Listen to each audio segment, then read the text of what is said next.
Hello everyone. Let me introduce myself. My name is Efron Lubis.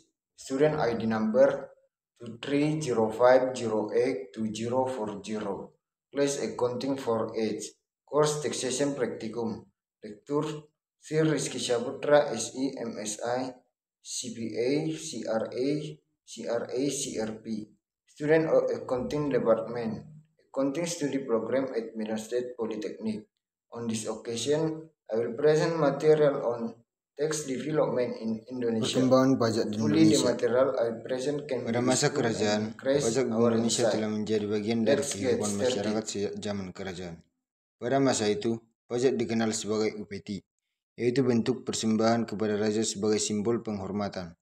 Upeti ini berupa hasil bumi seperti padi, kelapa, ternak, dan barang lainnya. Raja-raja di Nusantara memungut pajak dan upeti dari rakyat untuk mendukung kerajaannya dalam kegiatan administrasi kerajaan, membangun dan memelihara infrastruktur, serta mengadakan acara-acara keagamaan. Tahun 1600 sampai 1800, orang Eropa yang datang ke pulau-pulau ini menyebutnya Hindia Timur, mengibarkan panji maskapai penerbangan sipil. Mereka pertama kali datang ke Hindia Timur untuk berdagang, bekerja sama dengan penguasa lokal, kemudian memonopoli perdagangan dan akhirnya menaklukkan pelabuhan, kota, dan bahkan kerajaan. Portugal, Inggris, Spanyol, dan Belanda adalah negara-negara Eropa yang aktif berdagang dengan Hindia Timur. Perusahaan penerbangan komersial Belanda, VOC, telah berhasil memonopoli perdagangan Hindia Timur. Pada abad ke-17, VOC membangun dan mengelola kota Batavia, ibu kota kerajaan perdagangan di Asia dan Afrika, dengan uang pembayar pajak dan menjadi makmur. Berbasis di kota Batavia, VOC dapat dikatakan sebagai pemerintahan bebas biaya karena beban keuangan telah dibagi. Terbukti dengan berbagai peraturan perpajakan yang dikeluarkan untuk keperluan tersebut, kelangsungan hidup VOC sangat bergantung pada pajak.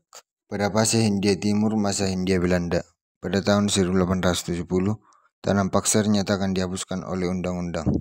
Sistem ini dianggap oleh para pendukung ekonomi liberal dan pengenalan semangat humanisme pencerahan Eropa ke Hindia Belanda, menguntungkan Belanda dengan mencapai surplus, tetapi dalam bentuk standar hidup yang rendah untuk penduduk asli menyebabkan tragedi. Penyebabnya antara lain pajak langsung dan tidak langsung yang terlalu tinggi, upah pekerja paksa yang tidak memadai, dan kurangnya kepedulian terhadap kesejahteraan. Antara tahun 1850 dan 1880, diambil langkah-langkah untuk memerangi penyakit ini. Salah satu gerakannya adalah sistem hak milik individu atas tanah, tetapi sistem lama berakar pada masalah tanah dan lebih jauh lagi. Pemerintah kolonial terus menetapkan sistem kepemilikan tanah antar bangsa yang berlaku, yang mengarah pada pajak properti. Hal ini banyak yang ditolak karena masih mahal. Di sisi lain, berbagai pajak dikenakan pada barang-barang dari luar yang dibutuhkan oleh warga negara.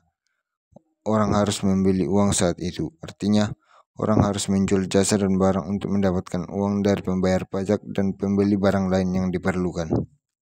Fase tanam paksa masa pendudukan Jepang tahun 1942 sampai 1945. Pada periode sebelumnya, tanah merupakan sumber utama pajak bagi para penguasa. Pada masa penjajahan Jepang, tanah ini dimasukkan untuk ditanam tanaman penting bagi Jepang. Invasi Jepang ke Indonesia mengubah nuansa feodal yang dianut oleh penjajah Belanda. Jepang melanjutkan sewa yang dikenakan pada semua jenis tanah produktif oleh pemerintah kolonial Inggris dan Belanda, dan memungut pajak atas desa daripada individu. Namun pada masa pemerintahan Jepang, land rent diganti namanya menjadi property tax setelah proklamasi kemerdekaan Indonesia pada tahun 1945. Mulai berarti pajak properti. Pemerintah pendudukan Jepang juga memperkenalkan sistem pajak beras wajib. Pajak direncanakan untuk penggunaan fasilitas tertentu seperti jembatan, jalan raya, dan fasilitas umum lainnya. Selain itu, setiap orang yang memiliki sepeda wajib membayar pajak sepeda. Masa Republik Indonesia dalam Revolusi Kemerdekaan tahun 1945 sampai tahun 1950. Setelah Republik Indonesia memproklamasikan kemerdekaan pada tanggal 17 Agustus 1945, para pendiri Republik memasukkan masalah perpajakan dalam Undang-Undang Fiskal tahun 1945.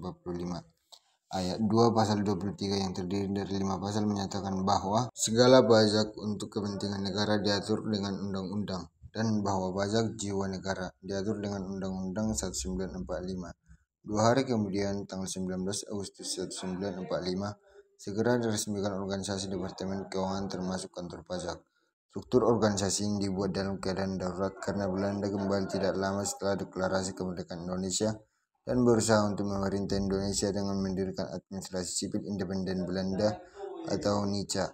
Ketika Belanda melancarkan invasi militer pertama mereka pada tahun 1946, Kementerian Keuangan harus mengikuti Presiden Soekarno dan seluruh kabinet dan berpindah ke sekitar Yogyakarta. Masa pemerintahan Presiden Soekarno tahun 1950 sampai tahun 1966. Menurut pasal 23A UUD 1945, pajak dan pungutan yang ditujukan untuk keperluan negara diatur dengan undang-undang. Namun pemerintahan Presiden Soekarno mengalami situasi genting pasca revolusi kemerdekaan. Hukum tidak ditegakkan sebagaimana mestinya. Pemerintah terus berjuang untuk mengelola penerimaan pajak negara. Oleh karena itu, aturan pewarisan kolonial tetap berlaku. Seiring berjalannya waktu, pemerintah mengubah berbagai aturan mengganti pajak peralihan 1957 dengan nama pajak penghasilan tahun 1944, disingkat ORD. Pada tahun 1963, Departemen Pajak Hasil Pertanian Direktorat Jenderal Keuangan yang bertanggung jawab untuk memungut pajak penghasilan dan pajak properti direorganisasi menjadi Departemen Pajak Hasil Pertanian. 2 tahun kemudian, organisasi berubah lagi menjadi Direktorat Jenderal Belanja Pembangunan Daerah atau IPEDA.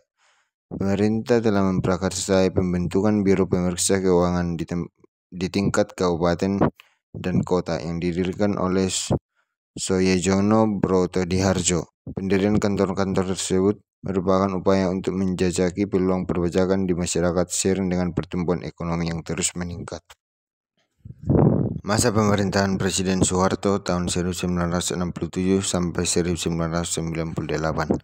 Beberapa perubahan dan perbaikan telah dilakukan terhadap Undang-Undang Perpajakan selama pemerintahan Presiden Soeharto.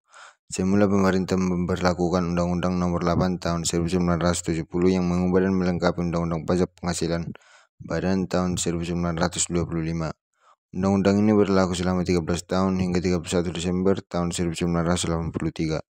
Ketika reformasi pajak diperkenalkan, selanjutnya dikeluarkan Keputusan Presiden Nomor 12 Tahun 1976 yang mengatur tentang pengalihan pengelolaan IPEDA dari Direktorat Jenderal Keuangan ke Direktorat Jenderal Pajak. Peralihan ini mengubah mekanisme birokrasi pajak yang semula di Departemen Mata Uang menjadi Departemen Pajak. Pada tahun 1983, pemerintah melaksanakan reformasi perpajakan dengan memberlakukan 5 undang-undang perpajakan melalui reformasi sistem perpajakan nasional, yaitu Peraturan Umum dan Tata Cara Perpajakan atau KUP, Pajak Penghasilan atau PPH, PPN dan PPNBM, PBB dan PPNBN, Pajak Materai atau BM. Sistem perpajakan yang semula merupakan sistem perpajakan resmi diubah menjadi sistem perpajakan self-assessment. Sejak tahun 1984, Indonesia telah memasuki era baru sistem pemungutan pajak, yaitu sistem self-assessment, yang memberikan kewenangan penuh kepada wajib pajak untuk menghitung, mengumumkan, dan melaporkan pajaknya yang belum dibayar. Masa reformasi tahun 1998 sampai tahun 2000-an. Pada tahun 2000, perkembangan ekonomi dan sosial mendorong pemerintah untuk mengubah kembali Undang-Undang Perpajakan. 2 tahun kemudian, Pengadilan Keuangan didirikan. Undang-undang perpajakan terus berubah, termasuk pengukuran penghasilan bebas pajak atau PTKP. Sistem pelaporan diri ditekankan untuk meningkatkan pendapatan. Target penerimaan pajak negara juga harus meningkat. Pemerintah juga mewajibkan pengaturan akuntansi yang ketat berdasarkan pasal 28 Undang-Undang Nomor 28 Tahun 2007. Wajib pajak orang pribadi atau wira swasta yang melakukan kegiatan usaha wajib melakukan pencatatan. Insentif pajak seperti pajak penghasilan, pajak pertambahan nilai, keringanan pajak, dan perpajakan yang lebih sistematis dan standar serta peningkatan penegakan hukum juga tersedia. Selanjutnya yang terakhir yaitu era Kortex. Kortex merupakan sistem administrasi layanan Direktorat Jenderal Pajak yang memberikan kemudahan bagi pengguna. Pembangunan Kortex merupakan bagian dari proyek pembaruan sistem inti administrasi perpajakan atau PSIAP yang diatur dalam Peraturan Presiden Nomor 40 Tahun 2018. Pembaruan sistem inti administrasi perpajakan merupakan proyek rancang ulang proses bisnis administrasi perpajakan melalui pembangunan sistem informasi yang berbasis COTS, Commercial of the Self, serta dengan pembenahan basis data perpajakan. Tujuan utama dari pembangunan Cortex adalah untuk memodernisasi sistem administrasi perpajakan yang ada saat ini. Cortex mengintegrasikan seluruh proses bisnis inti administrasi perpajakan, mulai dari pendaftaran wajib pajak, pelaporan SPT, pembayaran pajak, hingga pemeriksaan dan penagihan pajak. Kesimpulan, perkembangan pajak di Indonesia menunjukkan pergeseran dari sistem manual dan konvensional menuju sistem yang lebih modern dan berbasis digital. Reformasi pajak tahun 1983 memperkenalkan self-assessment, diikuti oleh digitalisasi dengan e-filing, e-billing, dan e-faktur. Kini Cortex diimplementasikan untuk meningkatkan efisiensi, transparansi, dan kepatuhan wajib pajak melalui sistem administrasi yang lebih terintegrasi dan berbasis teknologi modern. That's all I can say. Hopefully it will be useful for all of us. Thank you.